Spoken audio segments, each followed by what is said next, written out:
Hello friends and enemies, welcome to or back to Happy For Now. It's me, Isabel, here with my July wrap up. What a month. I think my best reading month of 2026 so far, which kind of makes sense just with everything going on, I think. And I'm pretty sure I feel like I'm going back to my old normal, which is reading quite a bit in a month, but let's talk about it. I can't wait. We got a lot here. So let's dive into stats and then we'll talk about every single book I read. So I read 17 books this month. I DNF'd 3. So I guess 20, but not really. Well, not for me. I don't count my DNFs towards my total read. For 4,745 pages, an average rating of 3.7, which is not where I like to be, but it's okay. There's reasons and we'll talk about it in a minute. I listened to 104 hours of audio. That's not sped up, and I listen anywhere from 2.5 to 3 times speed, so keep that in mind, but still. A lot of audiobook time. I read all adult titles this month, and format-wise, I only read 4 ebooks and listened to 12 audiobooks.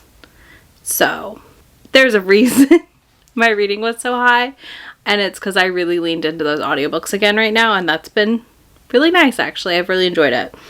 So, let's discuss everything I read this month and all that stuff, because let me tell you, you're going to want to hear about some of these, and some of these you're going to be like, why did you read that? So first things first, I finished Left of Forever by Tara DeWitt. This is the second book in her Sprunes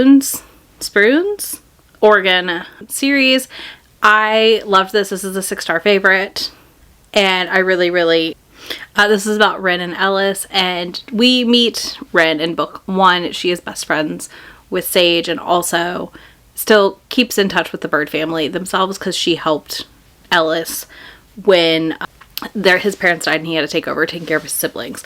And it was just such a good second chance. I think it demonstrated how sometimes you just can't make it work and maybe you can come back to it and it can work again, but also that you have to grow together. And these two had kind of grown together while being apart, I feel like, and it was beautiful. I cried.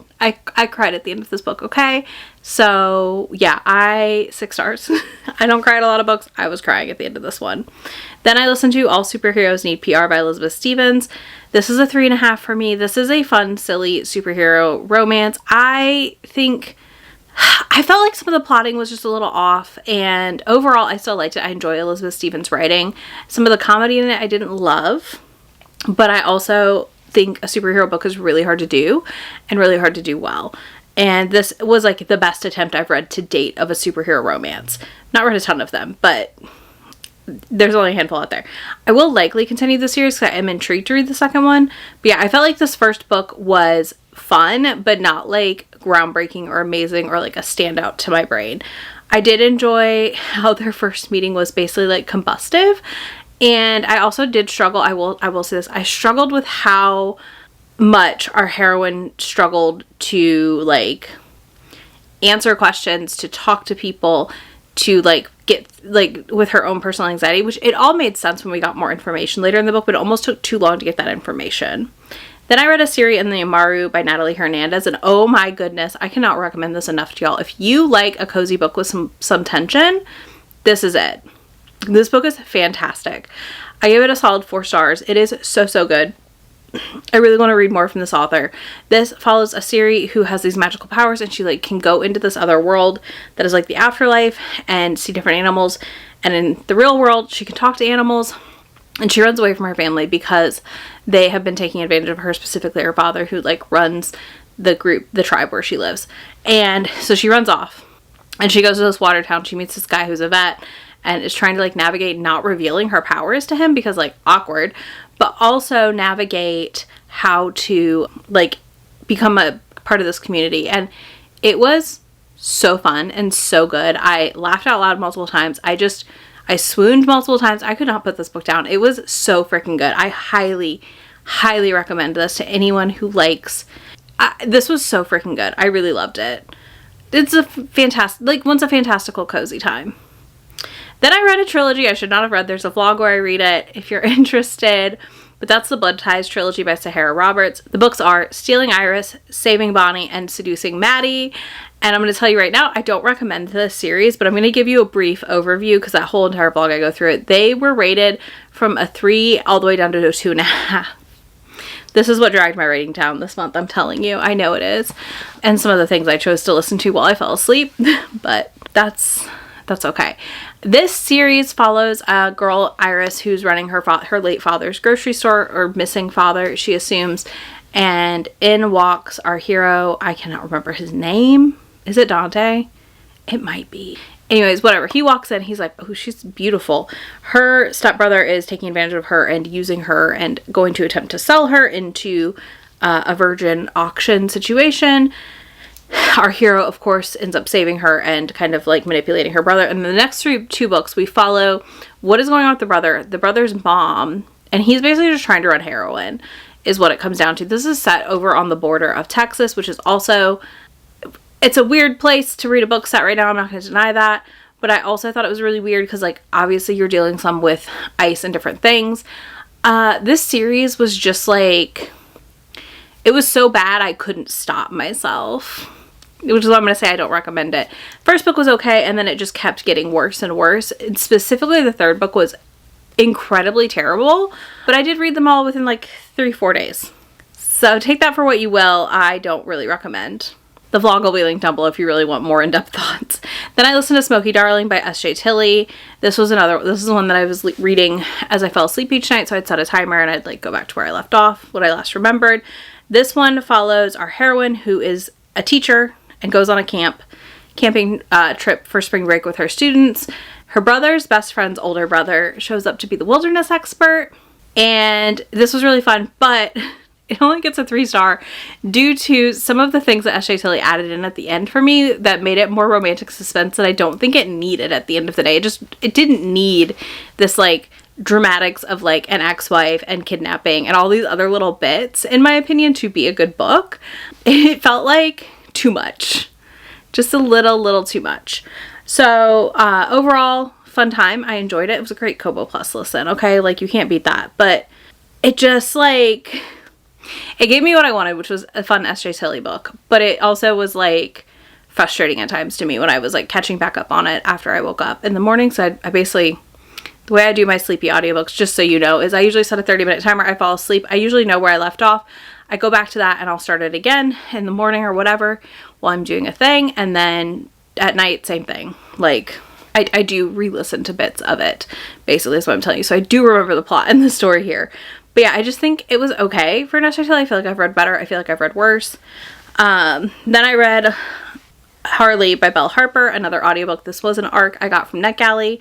This was a 3-star Omegaverse for me. It was absolutely fine. It did what it wanted to do. I do wish we'd had a little bit more world building in this one, because there's this whole setup of, like, towns that are betas only, and, like, Omega's going to this, like, community thing where people have to enter an auction, but I didn't feel like we got enough detail on all of those bits. I wanted a little more world building, and I think that would have made this a 4-star if we'd actually gotten world building at the end of the day, but we did not. So here I am being like, it was fine. Audiobook narration wise, it was perfectly okay. Then we have Latte Darling by S.J. Tilley, another one on Kobo Plus. This is an age gap. Basically, his son stands her up for a date because he loses his phone access for whatever reason that his dad pays for. The son's like 19, 20. She's late 20s. The dad shows up on the date to be like, hey, I'm sorry, and they hit it off. They end up dating. It's like kind of back and forth about their age gap. It's very sweet. He takes care of her. It's a very cute, fun time. I would say it's like a 3.5. Like, I liked it a little more than I like Smoky Darling, but it was nothing like that's going to stand out in my mind at the end of the year. So it was fun. It was a good time. It was more S.J. Tilley, which, again, I think S.J. Tilley is very readable, very fun, silly books. So if you're looking for that, this series could be great. That also finished the series. Then I read Chase Me If You Can by Heather Francis. This is a debut weather romance. Actually, I read both weather romances this month. So what I need to tell you about Chase Me If You Can is that this is a fantastic debut. This is a strong debut. And we're not talking like an adult debut. From what I can tell, Heather Francis has never written a book before this that's been published. And Chase Me If You Can features a fantastic time with our heroine whose storm chasing friend's husband's best friend is this guy Wes, who is basically Glenn Powell. It's basically Lynn Pal, y'all. But anyways, it follows her and him, and they're all competing for this photography situation to get their photo into a magazine or whatever picked for a thing from the storm season. So she gets like a month to go chase every year, and then she's back home because she does wedding photography and stuff. It opens with her at a wedding that she's photographing, and he's there, and she's like, oh, why is he here? I can't stand him. And you keep getting hints from the storm chasing friend where she's like, but he really likes you. Like, I don't know why you don't like him. He's really, like, complimentary of you all the time and all these things. And she's like, yeah, whatever. I don't believe it. And they just kind of constantly are kind of butting heads. But it slowly, like, peels apart in the best ways. Oh, it was so freaking fun. So basically his car breaks down. They end up chasing together. And it's just a good time. Like, it's a really good time. Their third act situation was frustrating, but also it made a lot of sense for the two of them and how they came together to have that third act breakup and all that situation happened. So do keep that in mind. Their final conversation confessions were fantastic. I really love this. I give it a 4.5. Like, I had so much fun with this book. Then I listened to From Fantasy to Reality by Carolyn Brown. This was read because of Herkjed's bonus prompts being teal cover. So that's what I did. This is a very short novella. I gave it 3 stars. It was semi-recommended to me by Shay. She had it on her TBR and read it because of that. And I was like, yeah, I'll read that. Fine, sure. That sounds good. And basically, I found this to be like an absolutely okay situation. She ends up going on a speed dating thing. He's there. He sees her. He decides to join. They both are using fake identities. They're both secretly like well-off people and hiding their identity. He's buying a ranch out there. She's at her friend's cabin out there, and the friend couldn't make it. Her speed dating stuff goes terribly. She meets him. They have a great time. And then, like, we have to figure out how we're going to tell each other the truth about each other. And that was, like, fine. Like, it was just fine. It wasn't a bad time, necessarily. I would try something else by this author. I think it was almost too short for its own good. But also, it was just, like, it was everything I expected it to be. And that gave it a 3 because it didn't do anything to me to be like, wow, this is really innovative. So there's that. Next we have Silver and Blood by Jessie Malik. This was an audiobook arc and an ebook arc. I think I had both. The full Neck Alley vlog's coming, as you can tell. I'm getting a lot of audiobook arcs read. That vlog's going to be done soon. This is a slight Beauty and the Beast inspired retelling fantasy romance. This is so good. One thing I want to note here is that it is a duology, but it ends in such a way that you're not dying for book 2, which comes out in December. So that's a win. I'm 99% sure it's a duology. I could be wrong. It could be a trilogy, but I think it's a duology. So that book comes out in December, and I am waiting for the audiobook to drop on Neck Alley, and I will be requesting it. But this was really fun. Basically, our heroine is sent into the woods to appease the gods. And in doing so, she runs into Garrick, and he is like, he kind of takes her in, and he realizes she has some magical abilities. He works with her, trying to help her learn to use her magical abilities better. And then obviously, we find out that there's 2 kind of worlds things, and he's trapped in the human world and can't really go over, and he's fighting like the big bad Fae guy, and she, of course, has reveals around who she really is that she didn't even know. So that was really entertaining. But yeah, there's kind of this energy of her navigating being around him, and the 2 of them navigating liking each other and like having attraction and what that looks like. And then also we have like the twists and turns of Fae being Fae. I quite enjoyed this. It was also really funny because she kept like kind of striking bargains with him, and he's like, do not. He's like, I swear to God. And I love that. I love when a Fae character is like, what is wrong with you? You have to stop doing this. Like, I think it is the funniest thing ever. And it happens all the time. And every time I'm like, this is so good. But yeah, I love when they're like, what is wrong with you? Never ever. Like, you can never make a deal forever on the other side of the wall. Like, you cannot do this. You are bad at this. You need to think about this more. You're not being like conniving enough. And I just think it's so funny because it's so true. Like, you often get the heroine or character in the book who like makes a deal and is like, oh, oops.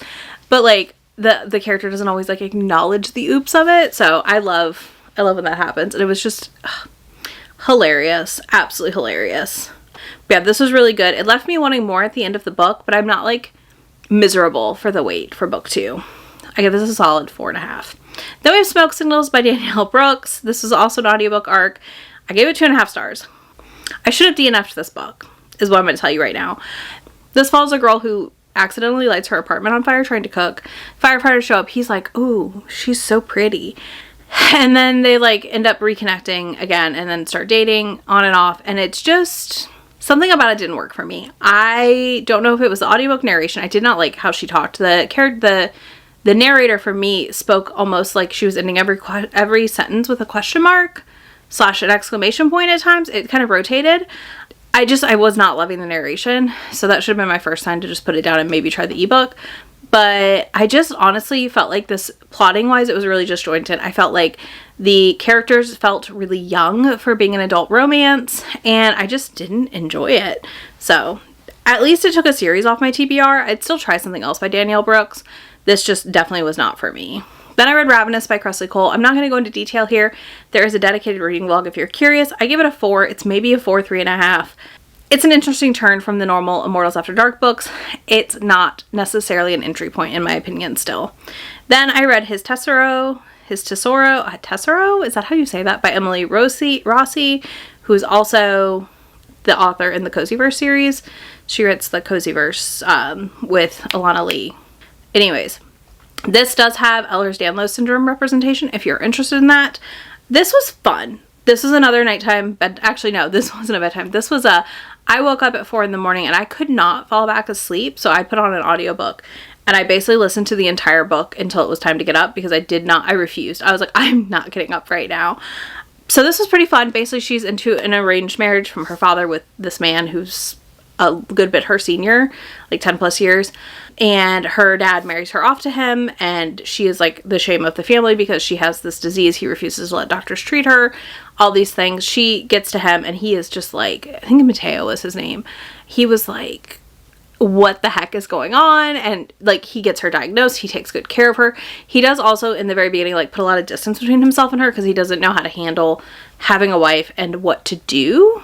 But they very quickly obviously grow together and grow to love each other. And it's really, really sweet and cute. And I really enjoyed his caretaking here. I thought it was really fun to see a hero who, even though he was like distancing himself, was like also like, but also I need to get you to a doctor immediately. But yeah, I thought this was fun. You got to see her really like come out of her shell because she's very much like beaten down and broken down from the treatment of her father to her and her family in general and like lack of exposure to the world. And I thought that was a really interesting take. I don't think I've read that in Mafia recently, at least. And then last but not least, I did read In Stormy Weather by Chelsea Curto. And this is like a 5-6 star read. I loved this. I love Chelsea's writing. I find it like incredibly readable and very easy to just kind of sink into the book. And I blew through this title. It was so much fun. This follows our heroine, who is tall, Quinn, or Quincy, and our hero, Sebastian, who is her best friend's older brother. And they've always competed their whole life kind of a little bit about this stuff. Like with weather things, he works for like in New York for like ABC and different news channels doing reporting of the weather. She's a doctorate, so she's not an amateur, but like she's a YouTube storm person. And she covers him that way. And he's always admired her. And like, it's really, really sweet the ways in which they slowly come together. He's come back to Florida for the season to like work on a documentary, and they're just kind of butting heads some, but also finding their way together. And it was so fun. It was so cute. I felt like it did a really good job balancing like enjoying the storm chasing and stuff like that, but also discussing the like current terrible impacts we've had with cuts against storm services in America at least, and also just like the realities of like, it's really interesting to see this coverage, but then knowing what the aftermath is. I thought that was really well done and enjoyable. I just had a fun time. I thought this was really good. I really liked both storm chasing books. They're both very different. One is tornado, one is hurricane more. But yeah, I thought it was really fun. And then they're both also competing for a job at the National Weather Service in Florida. And you know, he like quietly takes care of her at times, and I thought that was really fun. Like, she likes ketchup on her fries, and he ended up buying like a bunch of ketchup packets, and he just always has ketchup packets on him so that she always has ketchup. And I was like, that's really cute. That's everything I read in July. Wow, what a month. Let me know what your reading was in July. I'm very curious. Did y'all devour anything in particular? Find something you loved? Let me know. Sounds something you hate. Always love that too, you know. As always, let me know that down below. Leave me a storm emoji of your choice. It is storming outside right now. And you can do that down there. I'll have links to all these books for you, links to my friend anywhere on the internet that I am. And I will talk to y'all in just a few days in my next video. Bye! About to leave, already packing, come with me. I'm not really asking, we'll get away to a place where we don't know. About to see the world in action, what we can be, life with no distractions. We'll get away, this is what we waited for.